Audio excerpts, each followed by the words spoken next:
Evening all. Well, no doubt most of you will have either seen or at least heard of or got a summary of the interview that Oprah Winfrey did with Prince Harry and Meghan Markle and got an idea of what was said. Now, here's some things I'd like to pick up on because we seem to have this wave of republicanism coming along. I would say that the wave isn't much, but it's like with a lot of things that come from the progressive left, it's far noisier than its actual influence or effect or its power, as it were. You can get away with a lot with just making a lot of noise without actually having a sizable base of public opinion behind you, and that's what I think we've got here.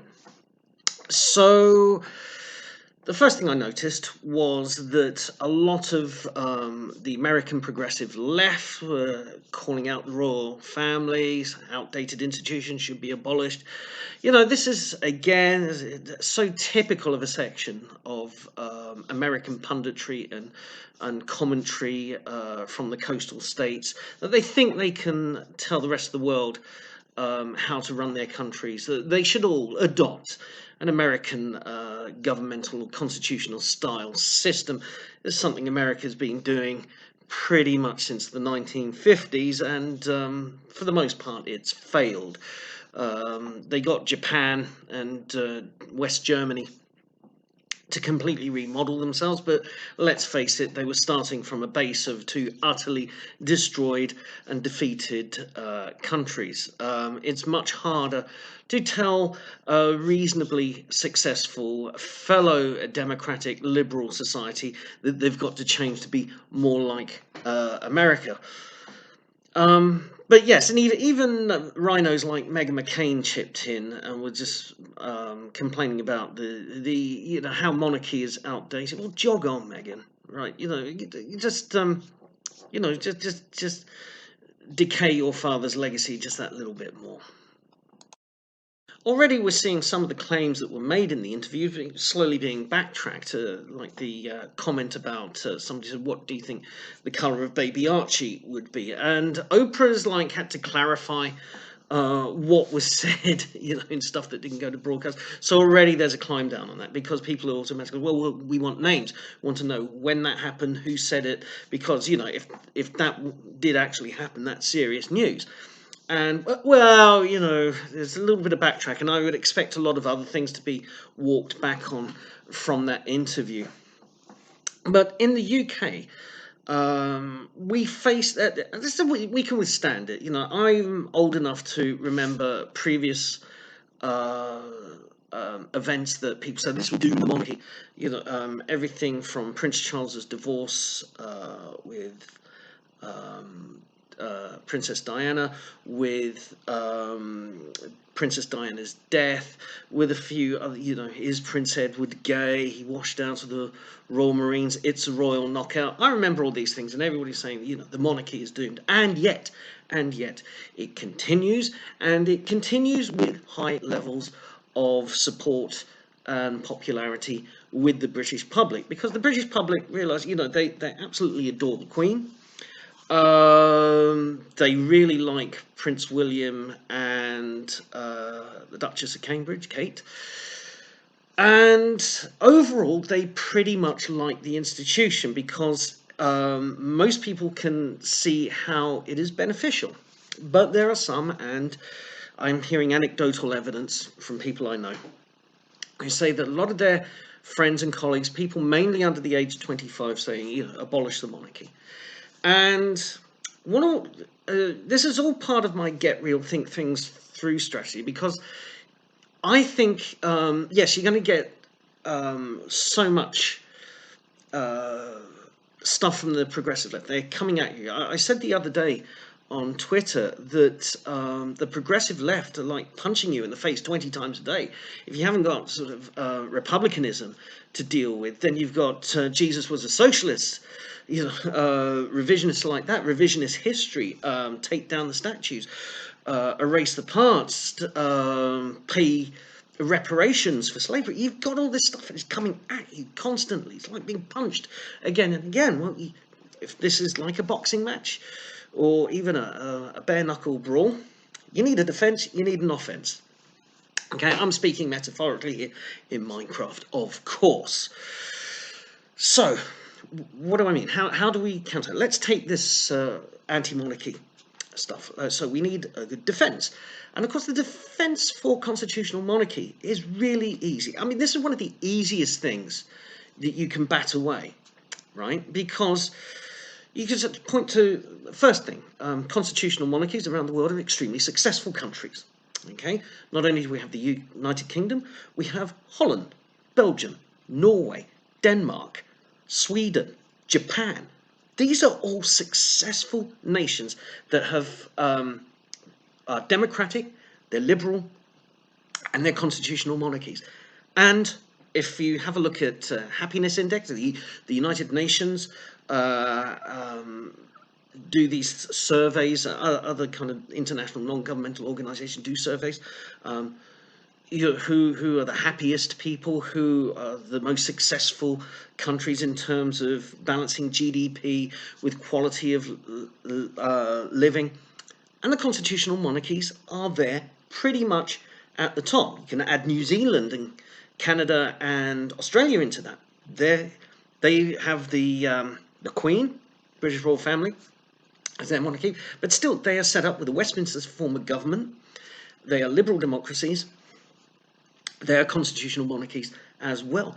These are very successful countries. That's your first counter, okay? And do you think some kind of poxy republic can match that? You know, have a look at countries that are republics, and they're not scoring as high in all these surveys that are done by these international non-governmental organizations. So you can counter with that. The other thing is that easy to counter is, and replace it with what? They've got, well, an elected president. What, like we've seen in America. We've seen how well that goes. We see how it's gone in France. We see how it goes in a lot of other republics. And so, oh, yeah, but the president might be a figurehead, right? Well, so we're going to have yet another career politician, yet another political lackey. And a presidential election, if you're saying that, okay, it's still the prime minister and the cabinet that run the show. Okay, so this non-royal president is just going to be a figurehead. Well, what's the point of that? What's the point of having yet another political apparatchik? And I could see it just like, you know, when we would send somebody who was loyal to their political party, but kind of failed in election. Yeah, I'm thinking people like Chris Patton here, Roy Hattersley, a few other characters like this. You know, they don't make it to the top. They don't become prime minister. They possibly lose their seat in an election. But they're pretty loyal to the party. They're seen as an all-round good sort by their colleagues. So you give them a muck job like the governor of some part of the Commonwealth, or an EU commissioner job when we had them. And I could see a presidential system like that. But what's the point? What's the point? You can counter by defending. Okay, heritage. You know, heritage is important. Okay, the royal family, the monarchy, preserves a lot of heritage in the nation. Their patronage of the armed forces, you know, it's a powerful motivator, queen and country. It has been for centuries. And so the monarchy, and you just pointed, well, have a look. Every time there's a jubilee, every time there's an event where the royal family turns up, there is massive amount of popularity for them. There's massive amounts of support. And who are you, a kind of, you know, 20-something, university-educated, middle-class person, who are you to say, okay, abolish that? Go against, you know, I am an elite, therefore my opinion weighs more than the opinion of other people. You know, just get them to admit that the numbers are not in their favor, nor have they changed much over the decades. Because one of the counters, and you hear this on the progressive left, yeah, but we're going to raise up a generation, and they're going to be caring, sharing, educate. They're going to educate themselves. They're going to be this kind of the woke thing. Yeah, they're going to be woke. It's interesting as time passes on. all that stuff as it hits reality falls away. Okay, back in the 90s, oh yeah, the young are against the monarchy. And yet here we are. The numbers in 20 years haven't significantly changed. They haven't significantly changed since the 70s, when we had pretty much a proper socialist government for most of the 1970s, and support for the unions and support, even at its height of Harold Wilson. And all this talk about, oh, I'm going to abolish the monarchy. He never got round to it. He never found he had the support. The support amongst the public still remains high, and it cuts across social barriers. It cuts across economic barriers. It cuts across geographical areas in the country. So the anti-monarchists, they really don't have a criticism that really holds. So that's your defense. But what's your offense? Well, I'm going to get to something that I saw this week that I was very impressed with, because it turns things around. You've got to turn it around. Okay, so they want to get rid of the monarchy. Okay, so they're anti-heritage. Okay, so you want to start destroying. You start using words on them, get them on the defensive. Like, why do you want to destroy things? Why do you want to wreck things? Why are you an iconoclast? Because you push back and you start saying, well, okay, all these things that the royals, the patronage, what about all the statues? What about all the HR just emblazoned on our memorials? Are they all going to go? Are we going to sort of erase them? You iconoclast, you destroyer. You want to rip apart things, and you've got such a woolly, ill-defined replacement. Why don't you think? Why? To just this kind of put them on the defensive by using words like destroy, like iconoclast, like tearing things apart, and get them to. No, I'm not trying to tear things apart. No, but you push ahead. You push ahead because abolishing the monarchy in a successful constitutional monarchy, liberal democracy, such as the one that's in the United Kingdom, is destructive. So why do you want to destroy things? Why do you want to rip things apart? Why do you want to turn the United Kingdom, as its identity, into generic nation? Because that's what a lot of this is about. You make it generic nation, generic left-wing nation. That's what they're trying to do. So push back. Now, the thing I mentioned that impressed me this week, and why I think it's good to adopt words and put the people who love their jargon, and I mean the right as well as the left, and the people who love their jargon, is to twist the jargon, throw it back at them, put a label on them, see how they like it, see how they cope. And the thing I saw this week was the super straight meme. I just thought that was brilliant. Because the defense against saying I'm super straight, that is my identity, that is my sexuality and identity. Why are you denying me my identity? I'm super straight. Why are you denying me this? You who want me to recognize you, I recognize you. You're a trans person, or you're gay, or you're lesbian, or bisexual. I recognize that. I respect it. I am not here to oppress you. So don't oppress me. Do not deny my. Put in your bio super straight. I love it. I love it, and that's what I mean. This is where you take.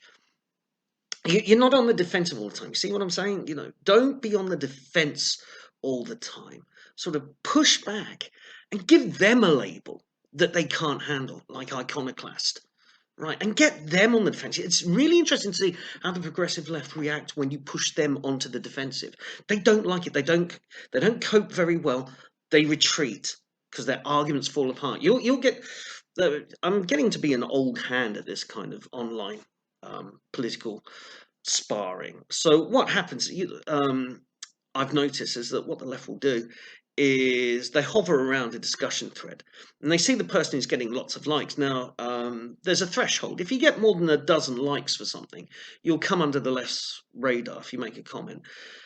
You start getting up to between 30 and 50 likes, and guarantee somebody from the left will show up and try and denounce you. Right, so you've got to be prepared for that. You've got to come back with something, put something onto them. And you see how they quickly go for the ad hominem. They'll swear at you, they'll call your name, they'll call you a gammon or whatever, and then they'll retreat. They'll retreat. You'll say something, gets a lot of likes, gets a bit of traction. You get a lefty coming up to attack you. Usually a burner account. Usually somebody with just a string of numbers after their name. Less than 70 followers. Their Twitter account is all retweets. So these are kind of burner accounts coming after you. You just deflect it away. Their comment that what they're saying doesn't insult you. You put something back on them. You've got nothing. You're a fake. You're a burner account. They'll come back at you with a personal insult, and then you come back with, well, then you've got nothing. If you're resorting to that, you've got nothing. And you put them on the spot, and then they back off. And that's what I think. This is what I think Super Straight is all about. And I think carrying it on when you're dealing with anti-monarchists, there's a different way you deal with them in your personal life. But I know I'm friends with somebody who was a Republican, and he said, "Oh, I don't think we should have a royal family." And I just said, "Okay, and replace it with what? Well, an elected president. Okay, yet another career politician." Well, I don't know. And I said, "Tell me." And here's the one that got him to kind of concede.